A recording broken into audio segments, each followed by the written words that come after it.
At my son's funeral, my aunt leaned in so close I could smell her lavender perfume. She whispered, "God took the wrong child." I didn't react. I couldn't. Then her daughter, my cousin Brielle, looked me straight in the eyes and said, "His brother was always the good one." And that was it. My knees buckled. I dropped onto the pew like my spine had turned to glass and someone just shattered it. I couldn't breathe. My whole body shook, and I couldn't hold the sobs back anymore. It wasn't just grief. It was something else. Deeper. Dirtier. I felt ashamed, as if I'd failed, as if Elias, my beautiful boy, had died, and somehow it was a punishment. People looked away. Some watched, but no one moved. No one said anything. I was the mother of the boy in the casket, and I was sobbing in front of all of them, but no one came to hold me. And then, out of nowhere, a man I'd never seen before, tall, quiet, in a black coat, stepped forward. He didn't say a word. He just reached out and handed me something, a folded piece of paper. I stared at it, confused, still crying. He didn't wait. He walked away before I could ask him who he was or why he was there. I looked down at the note. My hands were shaking. I unfolded it, barely able to see through my tears. It said, "Your son pushed his brother out of the car's path." I froze. The entire church seemed to go silent, like the walls themselves were holding their breath. I read it again. My son. The one they said should have died was the one who gave his life to save his brother. Suddenly, the things they whispered didn't matter, because now I knew the truth, and everything was about to change. I was never supposed to be a single mom, at least not in the beginning. When Elias was born, his father swore we were going to build a life together, but by the time Jonah came 2 years later, that dream had already cracked and crumbled. I was 27, standing in the middle of our small North Carolina apartment with 2 babies, no college degree, and a man who never came back from a quick run to the store. It was always just the 3 of us after that, me, Elias, and Jonah. We didn't have much, but we had each other. I worked nights at a diner and cleaned offices on weekends. I missed school plays, field trips, even a few birthdays. I hated it, but I did it so the lights would stay on and their shoes would fit come fall. I loved my boys more than anything in the world, even when the world seemed to forget we existed. Elias was the quiet one. He'd read books meant for adults by the time he was 9. He always asked if I needed help, and when he hugged me, it felt like he meant it with his whole body. Sensitive, thoughtful, always watching, always listening. He was the kind of kid who would sit with the new student at lunch or stop and help an older neighbor carry groceries in the rain. He never needed attention. He just wanted to do the right thing. Jonah was different. Loud, bright, funny. He had this crooked grin that made people forgive him even before he apologized. He got in trouble at school for talking too much, interrupting, making jokes during math. He'd get grounded and charm his way out of it an hour later. Teachers liked him. So did the neighbors, our family, even strangers. He was magnetic, and he knew it. People always had something to say about the difference between them. I remember my Aunt Marlene once joked at Thanksgiving, "Well, if you ever had to choose one, we all know who the crowd favorite is." She laughed like it was harmless, like Elias wouldn't hear. But he was sitting right there, pretending not to care, biting his thumbnail the way he always did when he was trying not to cry. I hated when people compared them. I hated that they acted like Jonah's shine made Elias dull. They were both good boys, just in different ways. Jonah was the spark. Elias was the warmth that stayed long after the fire burned down. Still, even I started to notice the pattern. Jonah got praise. Elias got overlooked. At church, people asked how Jonah's basketball games were going, but never mentioned Elias's science fair trophies. When Jonah made a joke, the room lit up. When Elias made a point, people nodded politely and moved on. I tried to balance it. I made sure Elias had just as many hugs, just as many bedtime stories. I told him he was special, that being kind was better than being cool, that I saw him. But I always wondered if it was enough, if I could ever give him what the rest of the world wouldn't. The morning of the accident started like any other. I made them waffles, even though we were running late. Elias offered to wash the dishes before we left. Jonah teased him, said we'd be late, and called him Mom's little butler. Elias just smiled and rinsed the plates. That was who he was. He did the right thing even when no one clapped for it. I dropped them off at school and headed to my shift at the diner. Around 3:15, my phone rang. The number said unknown, but I picked it up anyway. A shaky voice said my name. Then the words, "I'll never forget. There's been an accident. One son injured, one son gone." They wouldn't tell me which one on the phone. That ride to the hospital felt like someone had set time on fire. I was frozen and boiling at the same time. My hands wouldn't stop shaking. I kept whispering their names, hoping saying them out loud would keep them alive. Jonah. Elias. Jonah. Elias. When I arrived, they told me, Jonah had a broken arm, a concussion, but he was alive. Elias didn't make it. The world stopped. I didn't scream. I didn't fall.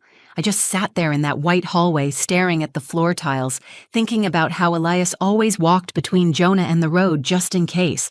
That was who he was. Even then, I didn't know the full truth.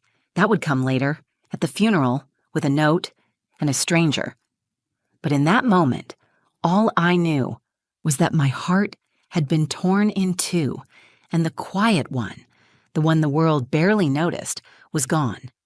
The funeral was held 3 days later. I don't remember deciding on anything. People made choices for me: casket color, flowers, music. I just nodded. I moved like a ghost in my own life. My sister picked out the suit Elias would wear. It was too big. He had just turned 16 and was still growing into himself. The suit made him look older than he was. Too still, too quiet, and I hated it. The church filled quickly that morning. Family came. Neighbors, classmates, teachers, people I hadn't spoken to in years showed up to hug me and say they were sorry. Some meant it. Some just wanted to be seen. I sat in the front row, next to Jonah, whose arm was still in a sling. He hadn't said much since the accident. He stared at the floor like he was waiting to fall through it. I wanted to comfort him, to hold him, but I couldn't even hold myself together. The priest spoke softly. The choir sang a hymn Elias used to hum while doing his homework. That's when it hit me. He wasn't coming home. There would be no more humming, no more quiet footsteps past my bedroom door, no more questions about life or books or the stars. He was gone. After the second hymn, people were asked to speak. A few teachers shared memories. One said Elias was the most polite student she ever taught. Another mentioned how he stayed after class to help clean up, even when he didn't have to. It made me proud, but it also made the ache worse. Why did he have to be the one? Then Aunt Marlene stood up. She wore black pearls and a matching hat, like she was attending a gala. Her voice was slow, measured, like she was reading from a script. She said she was sorry for my loss, said we should cherish the child we still had. I should have felt comforted. I didn't. After the service, people moved outside to the churchyard for the burial. The wind picked up. Leaves rustled. I stood at the graveside clutching Jonah's hand. Then I felt a hand on my back. Aunt Marlene leaned in, far too close. Her voice was low and sharp. "God took the wrong child," she said. I blinked. I thought I misheard. My mouth opened, but nothing came out. Before I could respond, her daughter, Brielle, my 17-year-old cousin, stepped beside her. She looked at Jonah, then back at me. "His brother was always the good one," she said. I felt my stomach twist. My breath caught. I let go of Jonah's hand. My knees gave out, and I hit the damp grass like it had pulled me under. I didn't cry softly. I wailed. My chest shook. My hands clawed at the air. It wasn't just grief. It was humiliation, shame, anger. Those words wrapped around my neck like a rope. People turned to look. Some stepped back. No one came forward. They didn't understand. My son had just been buried, and I was being told, out loud, in public, that it should have been the other one, that Elias wasn't good enough to live, that the world had made a mistake. I looked at Jonah. His face was pale, his eyes wide. He heard them too. I saw it in the way he pulled his arm back, like he wanted to disappear into the ground. And in that moment, I felt guilt tear through me. Had I done this? Had I let the world treat Elias like a shadow for so long that even his death felt like a footnote? The whispers around us grew louder. Someone behind me murmured, "Jonah has always been the bright one." Another added, "Such a shame it wasn't the other way around." My grief twisted into something darker. I wanted to scream, to defend Elias, to tell every single person there who he was and what he meant, but the words wouldn't come. I stood up slowly, still trembling, dirt on my knees. I couldn't look at anyone. My heart was breaking all over again, not just because he was gone, but because the world had already moved on from him. I turned to leave. I needed air. I needed silence. I needed something, anything, that felt real. That's when I saw him. A tall man in a black coat standing near the edge of the crowd. He was watching me, but not with pity, with purpose. He stepped forward, reached out, and placed a folded note into my hand. "You should know the truth," he said quietly. He was brave. And then he walked away. I didn't even have time to ask who he was. I just stared at the paper, feeling its weight press against my palm like it might carry the last words my son ever spoke.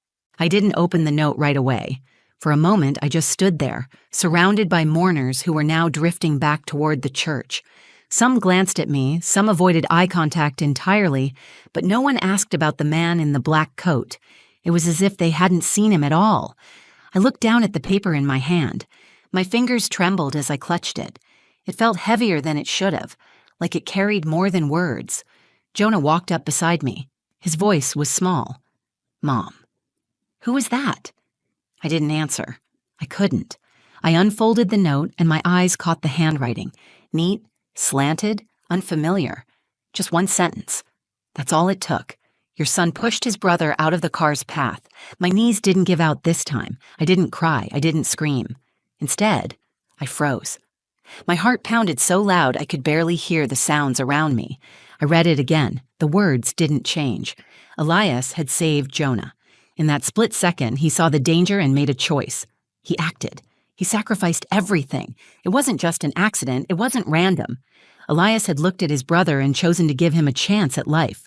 Jonah reached for the paper in my hand, but I pulled it to my chest. "I need a minute," I said. He nodded, stepping back, his expression tight with confusion.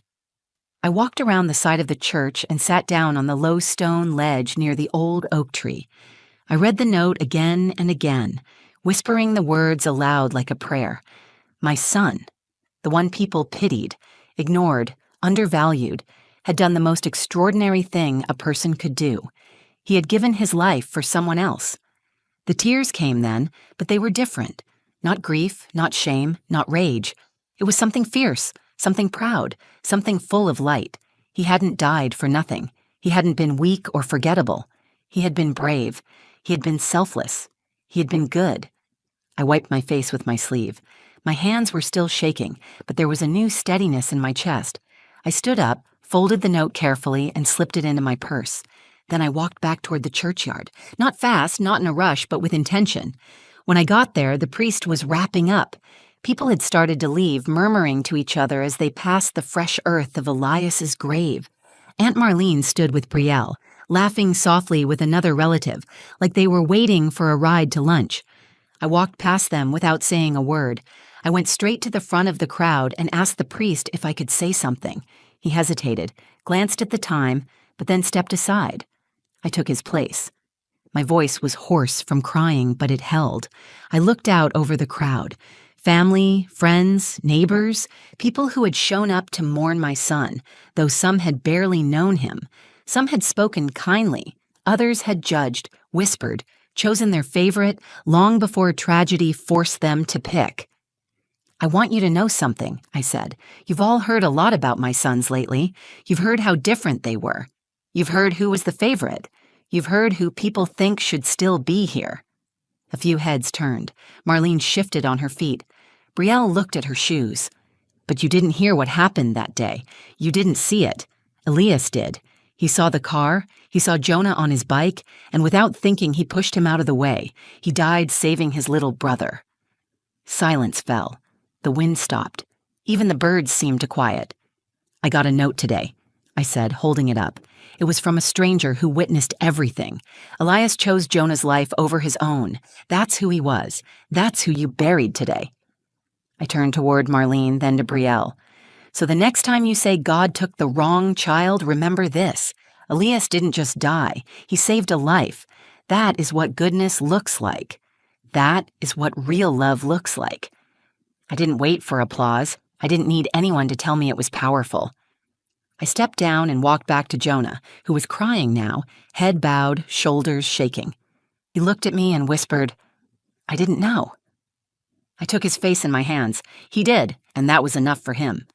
After I spoke, no one said a word. The silence hung there like a blanket, thick and heavy. People looked around at each other, unsure whether to move or stay. Even the ones who hadn't said anything cruel kept their heads low. Maybe they had thought it. Maybe they were ashamed of what they had assumed. I stood beside Jonah as they lowered Elias's casket into the ground. He held my hand so tight I could feel his fingers shaking. I looked at him, really looked, and for the first time I saw how young he still was. 14 years old, skinny, scared, carrying a weight far too big for his shoulders. After the final prayer, people began to drift away. One by one, they mumbled goodbyes, offered soft apologies, and walked back to their cars. Some avoided me completely. Others offered hollow words about how brave Elias had been, now that the truth was out in the open. Funny how quickly they changed their tone. Aunt Marlene approached. Her lips were pressed tight, the kind of expression someone wears when they've been caught saying something they can't take back. She looked at Jonah, then at me. Her voice was brittle. "I didn't know. I didn't mean to upset you. We all loved him. She stopped talking when I didn't respond. There was nothing left to say. Brielle stood a few feet behind her, arms crossed, eyes red. She didn't speak either, just looked at Jonah, and then turned away. I didn't need their apologies. I didn't need anything from them. What I needed was already buried in that ground. That night, after we got home, I sat with Jonah in the living room. The house felt impossibly quiet, the kind of quiet that didn't feel peaceful, the kind that made you realize something was missing and it wasn't coming back. Jonah still hadn't eaten. He sat on the floor, his back against the couch, the note from the funeral clutched in his good hand. His eyes were puffy, his voice barely there when he finally spoke. "I should have seen the car. I should have moved faster. It should have been me." I got down beside him and took the note from his hand, setting it gently on the coffee table. I looked at him, and for once, he didn't look like the kid who joked his way out of trouble. He looked like a boy who didn't know how to carry what had been handed to him. "It's not your fault," I said. "Elias didn't hesitate. He didn't make you choose. He chose for himself." Jonah's voice cracked. "Why would he do that? Why didn't he yell at me to move?" "Because he loved you," I said. "Because in that moment he wasn't thinking about himself. He saw you in danger, and he acted. That's who he was. You have to believe that." Jonah started to cry. Real, raw, body-shaking sobs. I pulled him into my arms, and we stayed like that for a long time. No words, just grief, just love. Later, he stood up and walked to his room without saying anything. I stayed on the floor, staring at the folded note. I unfolded it again. The handwriting didn't belong to anyone I knew. There was no signature.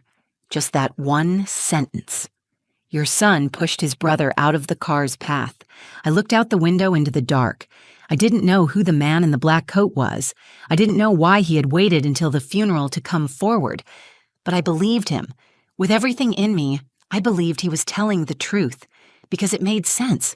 That was who Elias had always been, the one who gave more than he had, the one who thought of others before himself, the one who never needed to be seen to do something extraordinary. The next morning, I framed the note. I hung it by the front door, so every time we left the house, we would see it. Every time we came home, we would remember. Jonah didn't ask to go back to school right away. I didn't push him. But a few days later, I found him sitting at the kitchen table with a notebook open. He was writing. Not for school, for himself. When I asked what it was, he said, "A letter to Elias." I want to tell him I won't waste what he gave me. That was the moment I knew, the moment everything shifted. Elias was gone, but his love wasn't. It was alive in the boy he saved, and in me. A week after the funeral, Jonah and I visited the crash site. It was a quiet stretch of road just 2 blocks from the school, the kind of place you'd never notice unless you had to. The curve wasn't sharp, but the corner was blind. There were no skid marks. The driver wasn't drunk or distracted, just careless. A few seconds too fast, a few feet too far, and everything changed. Jonah stood at the edge of the sidewalk, his cast tucked against his chest. I watched him kneel in the grass. He pulled something from his hoodie pocket and placed it at the base of the nearest tree. It was a letter. Folded. Sealed. He didn't say what it said, and I didn't ask. Some things are meant to be left between brothers. We stood there in silence. The wind moved gently through the leaves above us. For a moment, the world felt softer, like it was holding space for us to grieve.